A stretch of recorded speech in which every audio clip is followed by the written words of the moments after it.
తన వల్ల నాకేమీ జరిగింది ఏమీ లేదు, లాభం కానీ నష్టం కానీ. కానీ చక్కగా ఒంటి నిండా నగలు వేసుకొని అలా లక్ష్మీదేవిలా కూర్చుని ఉండేదన్నమాట.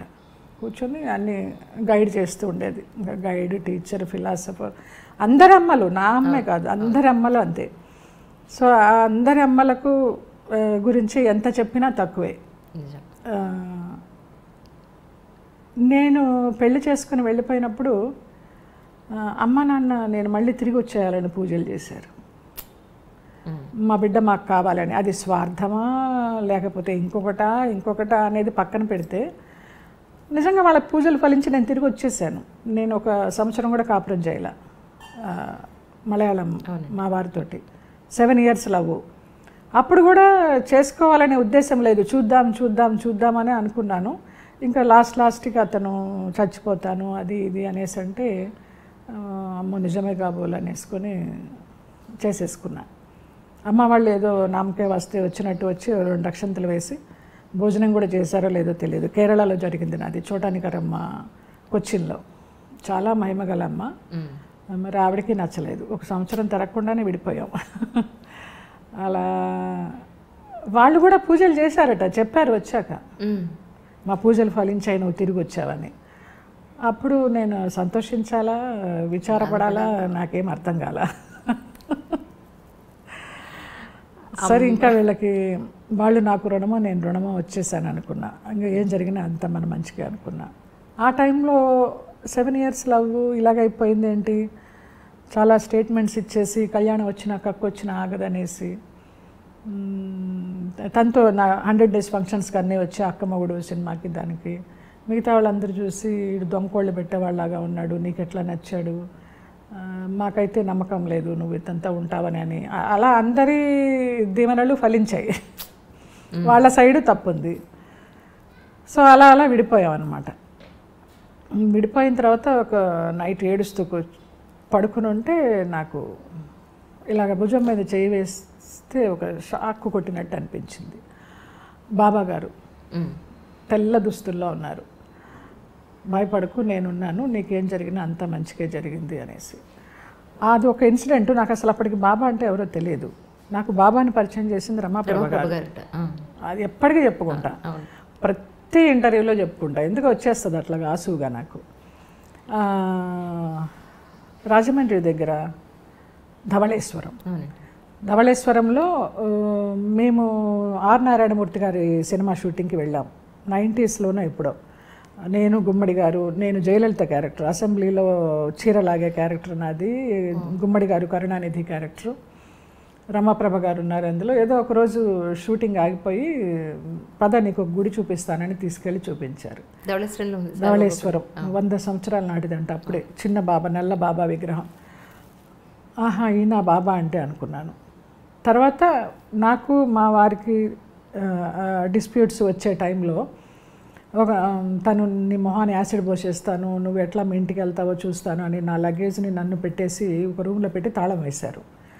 తాళం వేస్తే అప్పుడు ఏడుస్తూ పడుకుంటే ఒక అంబాసిడర్ కార్లో నన్ను మా ఆయన తీసుకెళ్ళిపోతున్నాడట చంపడానికి. అప్పుడు ఆరెంజ్ కలర్ దుస్తుల్లో కాషాయ వస్త్రంలో నిలువెత్తు బాబా ఆ అంబాసిడర్ కార్ని ఇట్లా ఒక చేత్తో ఆపి డోర్ తీసి నన్ను తీసుకొని గబగబా వెళ్ళిపోయారు. కట్ చేస్తే మర్నాడు మార్నింగ్ పుట్టింటికి వచ్చేసా. పరచూరు గోపాలకృష్ణ గారు, చలపతిరావు గారు వీళ్ళందరూ సహాయం చేసి అక్కడ విరుగంబాకం పోలీస్ స్టేషన్లో పోలీసులను పంపించి ఆ అమ్మాయి ఇలాగా అపాయకరంగా ఉంది, మీరు వెళ్ళి ఇది చేయాలంటే అట్లా బయటకు వచ్చా. అట్లా 2 సార్లు బాబా కనిపించారు నాకు. బాబా అంటే ఎవరో తెలియదు, నమ్మకం లేనప్పుడు. ఇంకా ఇప్పటిదాకా ఈ రోజు దాకా ఆ బాబానే నాకు జీవితం అయిపోయారు. తుమ్మినా దగ్గినా బాబానే. ఏమైనా చేయాలంటే చిట్లు రాస్తా, ఆయన దగ్గర వేస్తా, చేయనా వద్దా, వెళ్ళనా వద్దా, ఏదొస్తే అది అనుసరిస్తా. అలాగైపోయింది ఆయన. ఆ తర్వాత ఎప్పుడు కనిపించలేదు నాకు కలలో ఆయన, ఎప్పుడు కనిపించలేదు. చాలాసార్లు షిర్డీ వెళ్ళాను, నుంచుంటాను, ఆయనతో చెప్పుకుంటాను, ఏదో ఏడుస్తాను, కానీ మళ్ళీ నాకు అట్లా కనిపించలేదు ఆయన, అంత నిదర్శనం చూపించలా. చాలామంది అంటారు పారాయణం చదివే వాళ్ళు నమ్మకం వచ్చాక ఇంకా కనిపించరు, నమ్మకం లేనప్పుడే కనిపిస్తారు అనేసి. ఆహా అది నిజమే కాబోలనుకున్నా. అట్లా. సో అమ్మ గురించి నాకేం చెప్పాలి అసలు. ఆవిడ ఇలా ఉండాలి అలా ఉండాలని. లోయర్ మిడిల్ క్లాస్ మామూలుగానే పెరిగాము, ఏమి పెద్ద కోరికలు లేకుండా. అలాగనే సినిమాల్లోకి వచ్చిన తర్వాత కూడా నేను సంపాదిస్తూ ఉంటే, నేను ఏదైనా నగ కొనుక్కుంటే నాకు కూడా ఆ నగ కొనిపెట్టు, నేను ఏదైనా చీర కొనుక్కుంటే నాకు కూడా ఆ చీర కొనిపెట్టు అని అట్లా చిన్నపిల్లలాగా నాతోటి. అమ్మ సెకండ్ వైఫ్ నాన్నకి. సో ఫస్ట్ వైఫ్ లలిత అని, నేను పుట్టాక ఆవిడ పేరు నాకు పెట్టారు నాన్న, లలిత అని. తర్వాత స్కూల్లో వేసేటప్పుడు 1వ తరగతిలో, అంతకు ముందరే కొంచెం ఊహ తెలిసి తెలియని టైంలో కథానాయకుడి సినిమా చూశాను నేను, బళ్ళో చేరక ముందర, ఎన్టీ రామారావు గారు, జయలలిత గారు. సో బళ్ళో వేయడానికి వెళ్ళినప్పుడు ఏంటమ్మా నీ పేరు అంటే, నాన్న లలిత అని చెప్పబోతుంటే జయలలిత అని చెప్పేసా. ఓహో, 6వ సంవత్సరం. ఓకే. అలాగే జయలలిత అయిపోయా 1వ తరగతి నుంచి. చెన్నై వచ్చిన తర్వాత నన్ను పేరు మార్చుకోమని జయలలిత గారి పార్టీ సభ్యులు ఎవరైతే ఉన్నారో, వ్యాంపు వేషాలు వేస్తున్నావు, కామెడీ వేషాలు వేస్తున్నావు, అమ్మ పేరు పెట్టుకొని ఈ వేషాలు వేయడానికి వీల్లేదంటే, నాకు చాలా ఇష్టం. అసలు నాకు ఊహ తెలియక ముందరే నేను ఆవిడ సినిమా చూసి పెట్టుకున్నాను. ఆవిడ నేను నేరుగా చూడలా, చెన్నైలో ఉన్నా కూడా. సో మీరు ఏం చేసుకుంటారో చేసుకోండి, నాకు ఇష్టం, నేను ఇదే పేరు ఉంచుకుంటాను. దాంతో నాకు తమిళ సినిమాలు రాలేదు. అలాగా తమిళ సినిమాలో అవాయిడ్ చేశారు. నా కో ఆర్టిస్టులు ఎవరైనా నాతో యాక్ట్ చేయాలని, పక్క సెట్కి వెళ్ళి జయలలితతో యాక్ట్ చేశానని చెప్పడానికన్నా వాళ్ళు భయపడేవారు. అప్పుడు ఆ పరిస్థితిలో ఉంది ఆవిడ అమ్మ అప్పుడు. సో అలాగా జయలలిత అయిపోయాను. అంటే మీ పెళ్ళెప్పుడు కానీ, తర్వాత మీ పెళ్ళి తర్వాత మళ్ళీ మీరు అమ్మవాడితో కలిసి ఉన్నప్పుడు కానీ, అప్పుడుగా అంటే మా ఫస్ట్ నాన్నగారు చేసుకున్న అమ్మ కానీ, తర్వాత చేసుకున్న వీరు కానీ, ఎప్పుడైనా మీకు అసలు ఏమైనా చెప్పిన సందర్భం ఏదైనా ఉందా? అంటే ఇలా కాదు, ఇలా ఉండు, నువ్వు అమ్మాయి పద్ధతి ఇలా అస్సలు లేదమ్మా, అస్సలు నో గైడెన్స్. అదే చెప్తున్నాను కదా, ఒక గాలికి పెరిగామని చెప్పచ్చు. అంటే చూసుకున్నారు అంతే. ఇక్కడ స్కూల్ ఇంటి దగ్గర తలదించుకొని రిక్షా ఎక్కామా, మళ్ళీ స్కూల్లో దిగామా, మళ్ళీ రిక్షా కరెక్ట్గా ఉంటుంది, మళ్ళీ ఆ రిక్షాలో ఎక్కామా వచ్చామా, అంతే తప్పించి. నాన్న నాదేశం పేపర్ రన్ చేసేవారు, 15 డేస్కి ఒకసారి వచ్చేది. మేమందరం కలిసి ఏదైనా సినిమాకి వెళితే ఫస్ట్ డే ఫస్ట్ షో చూడాలి సినిమాలు ఏవైనా. మధ్యలో ఎవరైనా వెనకాల నుంచి ఆకతాయి వాళ్ళు ఏమైనా ఇలా గోకినా, కాలు సీటు మీద పెట్టినా, మేము ఇట్లా వెనక్కి తిరిగి చూసామంటే ఈయనకి డౌట్ వచ్చేసేది. ఏమైందంటే ఇలాగ చేస్తున్నారంటే పదండి అని సొగం సినిమా నుంచి వెళ్ళిపోయేవాళ్ళం. అట్లా జరిగిన సందర్భాలు తప్పించి మమ్మల్ని మీరు ఇలా ఉండాలి ఇలా ఉండాలని రిస్ట్రిక్షన్తో పెంచింది కానీ, ఒక గైడెన్స్ ఇచ్చి పంపించింది కానీ, ఇదే చదవాలి, ఇది అవ్వాలి, ఇది అవ్వాలి అని చెప్పింది కానీ ఏమీ లేదు. ఒక్క మా నాన్నగారే నా విషయంలో నువ్వు డాన్సర్ అవ్వాలి, అది నా కోరిక అని చెప్పారు. ఆయన కోరిక తీరింది.